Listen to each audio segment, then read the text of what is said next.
Hello, everybody. It's mandolin time, Woo. and we got a wonderful modal tune in the key of D picked out. Down the River I Go, Uncle Joe, a traditional tune.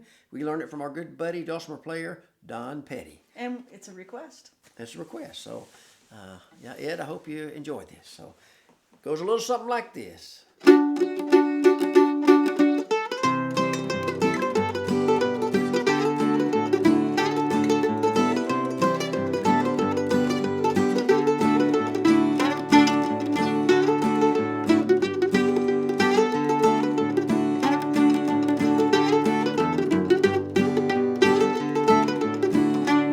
Well, I wish I had a needle and thread as fine as I could sew.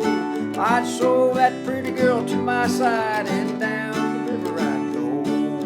Down the river I go, Uncle Joe. Down the river I go. Down the river I go, Uncle Joe. Down the river I go.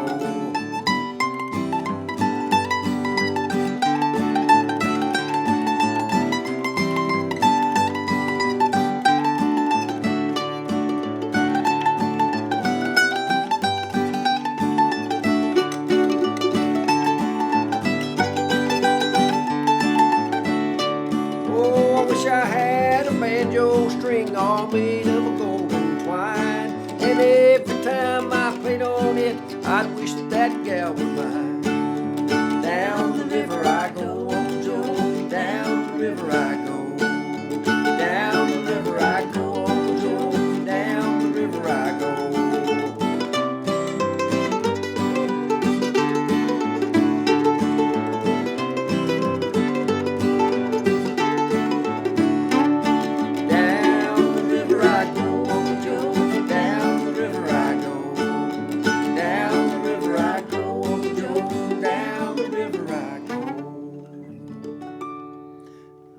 Thank you, Erynn. Sure. We'll get into a little bit of the melody and the chords too on the mandolin here. I think you'll find it's pretty handy to get both of those going. So it's in the key of D, and why don't we just look at real quick a D chord to a C chord as the rhythm. So an easy way to do that, of course, is what I call the old small slant, the middle strings, which is a good D chord in its own right. Let's just find that for a second. And then I'm going to go up to the 4th fret on the 3rd string and the 5th fret on the 2nd, get a small slant. Just like you play a G chord on your high strings. That's a movable form, those 2 string chords. So I'm going to the middle strings, so you can just get that right there for your D chord. And then for C, D to C is a whole step lower, so you can just scoot it back 2 frets. So let's just try that for a second. So up to D, 4th fret and 5th, and down to 2 and 3. So that would be one thing you could do. And in this song, it goes from C to G to D. So just using the C chord there, and you could go to your G chord on the high strings. And then if you wanted one of the more popular Ds, of course, you're just doing the outside strings, 2 and 2 with the middle strings, that ring and D chord. Right? And one last thing that's a nice thing, thinking about the low strings, if you bar the 7th fret, is your tuning checkpoints. This is a real nice tip. Those 2 notes on the low strings are the same as the middle strings open. So the nice thing about knowing that, if you go to the 7th, you're thinking of your low strings as your backup while you're singing maybe. So you can scoot down from 7 to 5. That's your C chord. And then you could just get the 4 or 5 small slant, and maybe just your open ringy D. So 5, 4 and 5, and the old open D. So let's go ahead and look at the, so that's the basic change of the verse, and then the chorus is just going to be D to G, okay? And so just look at the melody. So we're going to go up to that's the basic melody there. And what I would probably do if I was playing it over and over and did a bunch of verses, I might add a little flourish. So first of all, just do that open 2, 3, 3 times, back down, first phrase. Then you might add a little more double time in there. Right?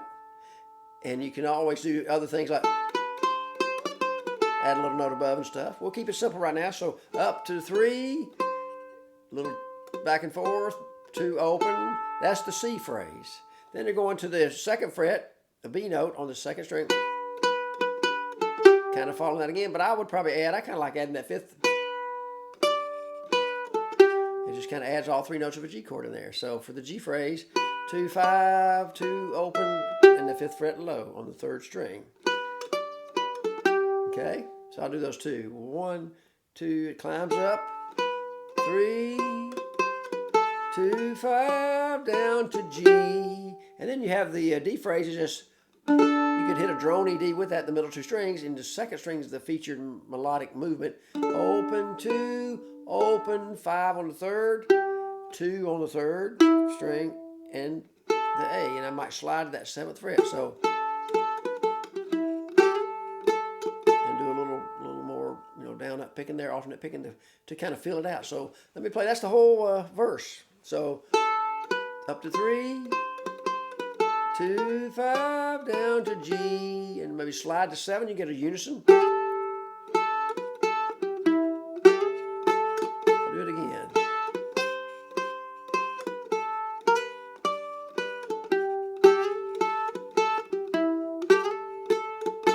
And something else I'm noticing, when I go to that second fret, I might slide from 1 to 2. You'll hear that in the singers a lot of times, and the fiddlers, and of course any instrument there. A little slide, a little gravy, you might say. So the whole verse one more time, up to C. Slide, slide. And then the second time around, it's going to have a little different finish. Instead of going back up, it goes to that open D. So the whole verse one more time.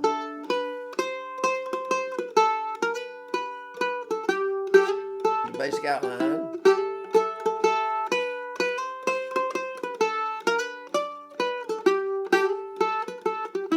And there's an open D string. So anytime you have an open string and you still have a thicker string below, you can slide that 7th fret. You get a little gravy in there. I'm sliding from 5 to 7. You can slide further away or closer. Okay, that's the verse music. Okay, now the chorus is just, like I say, you're going from D to a G for chords. D, it stays in D. And it does have kind of a quick, so some people almost hear an A chord in there, but you could you might, you'd almost hit a quick A, but I think I would just kind of do a little movement. Maybe pick up a finger or something. Stay in D. So remember the chorus was, down the river I go, Uncle Joe, down the river I go. So I might just pick up a finger for that. And on the any chord, you can pick up a finger or add a note above or below and see what it sounds like. So you might do something like, down the river, I'd do that maybe small slant G and add a little flutter, which is kind of the method. Oh, Uncle Joe, down the river I go, down the river I go, little flutter. That works pretty good. So let's look at the melody there. So you're in that same middle string territory. Same kind of notes you're doing, but you're going down to that 2nd fret, then you're going up to the 5th fret. So G and an A. You could use the open A string, 2nd string, but I kind of like using your little finger, right? And sliding. And the same, and you might add a little bump there, but here's the whole chorus. G with an A, open 3rd string, but you can slide.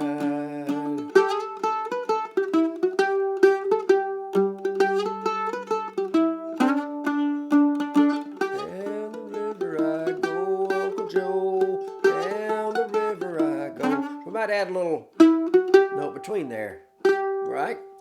And something's really nice too on this tune in particular. You can play the verse music up high. I was doing it on the little video earlier. So I go up to that 8th fret, and I'm shifting my position. First finger kind of anchors on the 5th fret. You could use it. Fingering can always be done about 2 or 3 different ways. So I'm first finger anchored on the 5th fret, and I go up to 8 with my 3rd finger. 8, 8. 8, 7, 5, okay? And then you might shift where you got your first finger on the 3rd fret, and you're going to have 7 down to 5 and 3. And then you can stay there. And That's the basic idea. So 8, shift up there, first finger anchors 5, first string, right?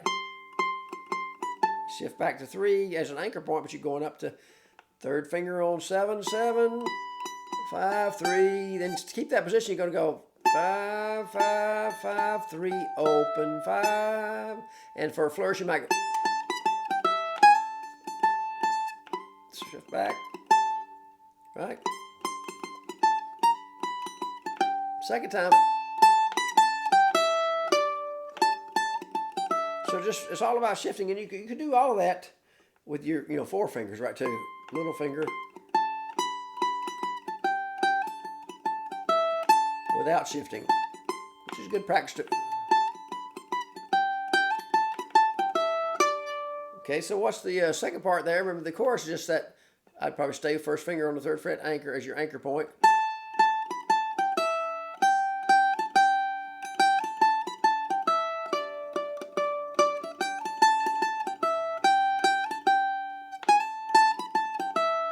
And then the chord.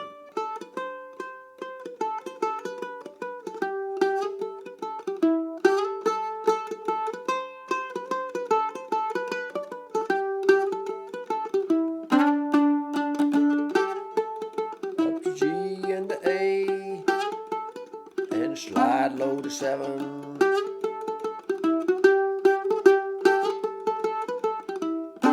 So one last point there. I think you're going to find it pretty easy to do, but you could always add one of your 2-string chords like the C small slant. You have to finagle just for the first little sound, and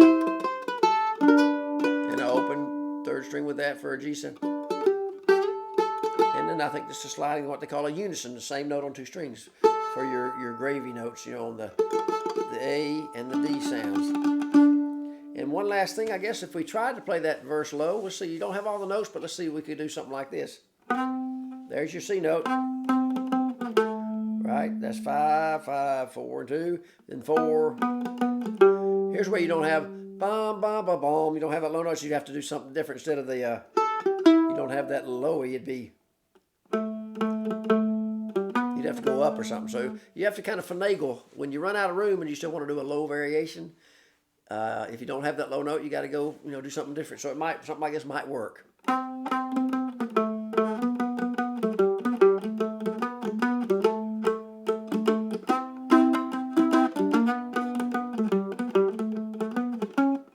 might just kind of climb up somehow or another, right? And you might want to keep it that C note, keep it kind of modal. Anyway, I think you'll have a lot of fun. Just remember, you can add if you get the basic skeleton going. And a really good exercise, just practicing keeping your down beats, your down pick on your down beats. Down, down, up, down. Really keep the down pick on the down beat. I mean, that'd be the simplest, just going those 3 notes would be a variation of an easy variation. All right, just for right hand, relax. So have fun with Down the River I Go, Uncle Joe, and practice your D to C shapes. Try to find all those sounds on different strings. And of course, it's great to know which note is which, is playing all the Ds you can find, all the Cs you can find, just one string too, and just mainly have fun. And I hope you put this in your song repertoire and your tune repertoire, because a lot of people can grab it quick if they don't even know it. So enjoy Down the River I Go, Uncle Joe.